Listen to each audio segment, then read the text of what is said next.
Let's talk about lifetimes. This graph shows my understanding of lifetimes over time. Like pretty much everyone else, in the beginning I struggled quite a bit. Eventually though, I reached a level where I was fairly comfortable using lifetimes. But they always remained somewhat mysterious to me. I never really had a solid mental model that allowed me to think of them and write code without needing help from the compiler. But all that changed when I started looking into how the borrow checker worked internally, because I learned that there are actually two different ways you can think about lifetimes. A bit like how you can think of an electron as both a particle and a wave. And sticking with this analogy from physics, the problem is that the official Rust learning resources only tell you about the particle interpretation, leaving out half the picture. So my goal in this video is to introduce you to the world of lifetime waves. Well, okay, this analogy is kind of falling apart. In any case, I want to introduce you to this other way of thinking that I personally find much more intuitive. But we'll start with a classic interpretation and an example from the Rust book. So you may have seen this code before. We create a reference to the variable x in an inner scope, store that reference in the variable r, and try to use that in the outer scope to print the value of x. This, of course, is not valid code, and the borrow checker will happily complain that x does not live long enough. So far, so good. The Rust book then goes on and tries to explain this error using the lifetimes of the variables x and r. The idea is that r clearly lives longer than x, and because r points to x, this is invalid code. There's just one problem with this explanation. If we remove the call to print, this code is now valid, even though r still points to x in the outer scope. However, because r is not actually used there, this is not an issue. The problem is, if we look at the lifetimes of the variables again, these haven't actually changed. R still lives longer than x, so what's wrong?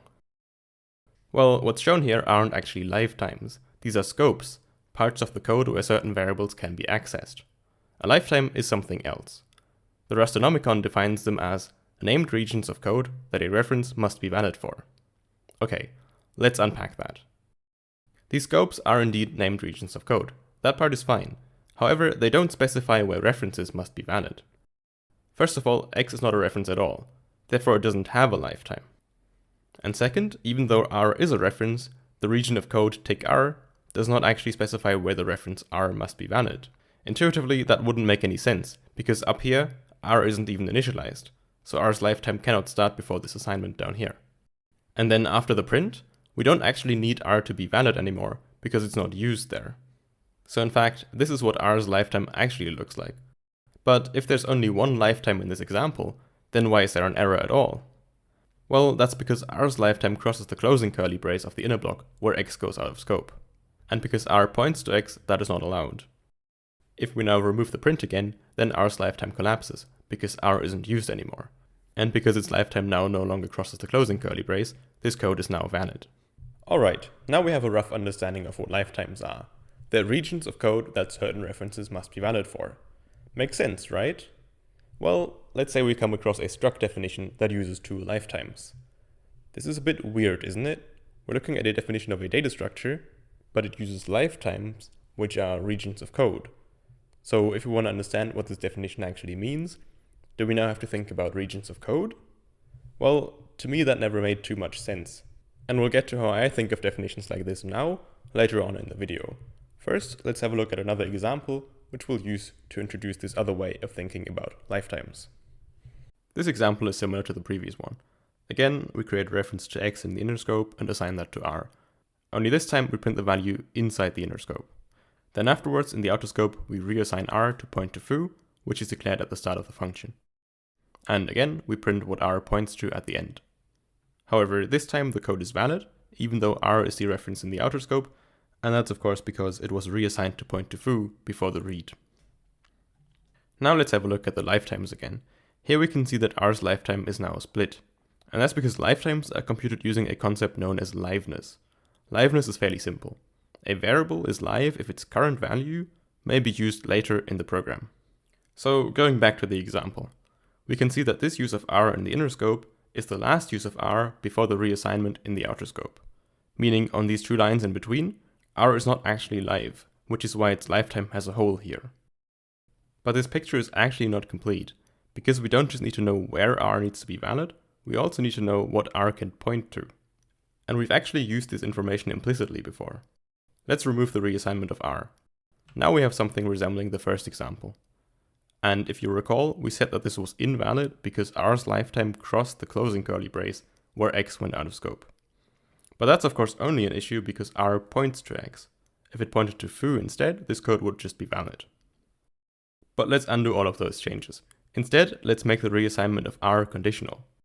Now the lifetime of r is no longer split, because if the branch was not executed, r still points to x. But if it was executed, r now points to foo. And the fact that r may point to either x or foo is represented by the set notation over here. So now you can see, references actually have two properties we care about.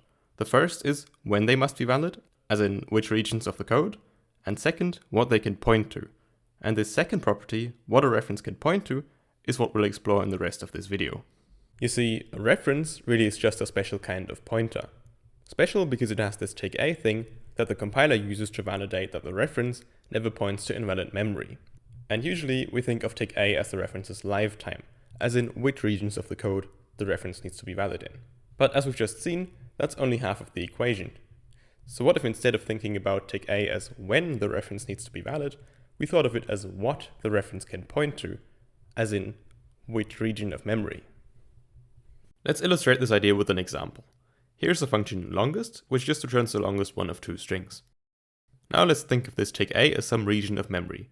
Note that it doesn't necessarily have to be contiguous. What this function signature is saying is that the function takes two strings that both live somewhere in this region of memory take a, and the function returns some reference into the same region. While this example is fairly simple, just being able to visualize lifetimes using a familiar concept, namely memory, without having to think about code or time, is why the region model is so useful to me. Now let's see what using this function looks like. Here we have three variables x, y, and z, pointing to the strings hi, hello, and hey. Below, we compute the longest one of those strings. Now, all of these variables are references, so they all have a region, or lifetime. Next, let's visualize these regions. So x, y, and z each have their own independent region containing their string. Let's ignore the rest of memory and focus only on these regions. Okay, now let's figure out what tick L1 is. The variable L1 is initialized with the result of a call to longest with x and y. Looking at the definition of longest, it may at first seem like all references involved need to have the same region, because in the signature they all use tick A. And this would mean that we'd have to unify the regions of memory tick x and tick y, making them no longer independent. However, if it worked this way, references would be really annoying to use. Because if you think about tick x and tick y as lifetimes for a moment, this would mean that the strings hi and hello would have to have the same lifetime. In this case, since we're using string literals here, which all have the static lifetime, that would be fine. But let's say hello was allocated on the heap instead. Now we simply wouldn't be able to call longest with x and y, because their values have different lifetimes. The string literal lives for tick static, but the own string only lives until the end of the scope. And this problem is what subtyping and variants are about. But that's a topic for another video. For now, all you need to know is that this call to longest actually creates a new region tick A, and in this case, that needs to be the smallest region, such that both inputs to the function are contained within it. So in this case, tick A includes tick X and tick Y.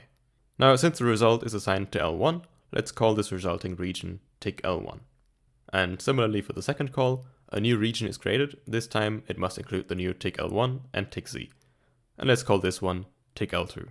So this is what the lifetimes in this example look like when interpreting them as regions of memory. Alright, next let's talk about outlives, what it means and how you can think about it. In Rust, we can require one lifetime to outlive another one.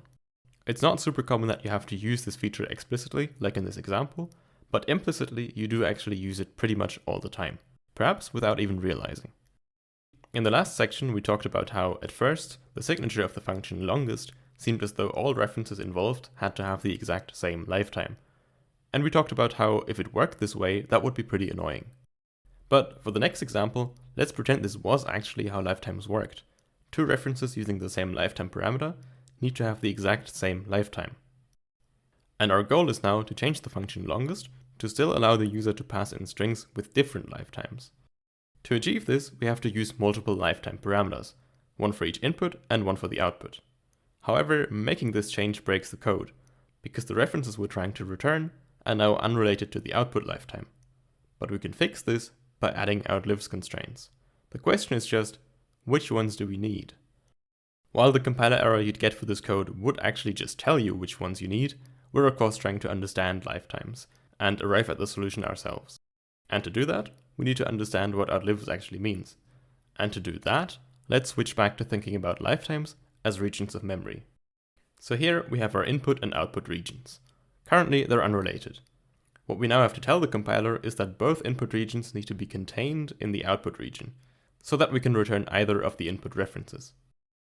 Now if we think of these regions as sets, that means we need two constraints.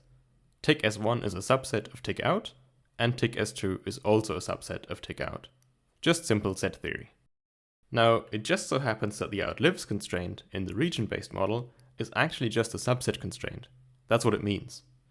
So these two constraints here are exactly what we need in the where clause to make our code compile. So in summary, if you come across an outlives constraint, you can just think of that as a subset constraint. In my mind, I read constraints like this as tick A in tick B. And you can of course also think in terms of lifetimes and which of them need to outlive other ones, but to me at least, the regions and subsets are a more direct way of thinking about references. Oh, and the reason I said you're actually using outlives pretty much all the time implicitly is because the longest function, as is written here, is basically how the longest function with a single lifetime works under the hood in real Rust, thanks to subtyping and variants. Alright, we have two more things to cover, but I'll keep those fairly short. So, what do lifetime parameters and structs mean? Well, we can just think of those as regions of memory that references in the struct can point into. So that's not too advanced. What's more interesting are the kinds of errors you can run into when using lifetimes and structs, and how to avoid those by using multiple lifetimes. And I'll talk more about that in the next video about borrow checking, but don't expect that too soon. And the last thing is tick static, the static lifetime, which you can kind of think of as the data section of your executable. Although that's not fully accurate because it also includes leaked allocations. But that's going to be it for this video. Hope you learned something, and if you did, do let me know down in the comments. I'd be curious whether this idea resonates with anyone. Oh, and I've also linked the article that originally inspired this video down in the description. If you read it, you may notice that they actually define lifetimes as sets of borrows, not regions of memory, but in my opinion, regions of memory are easier to think about and a good enough approximation in most cases. Alright, that's it.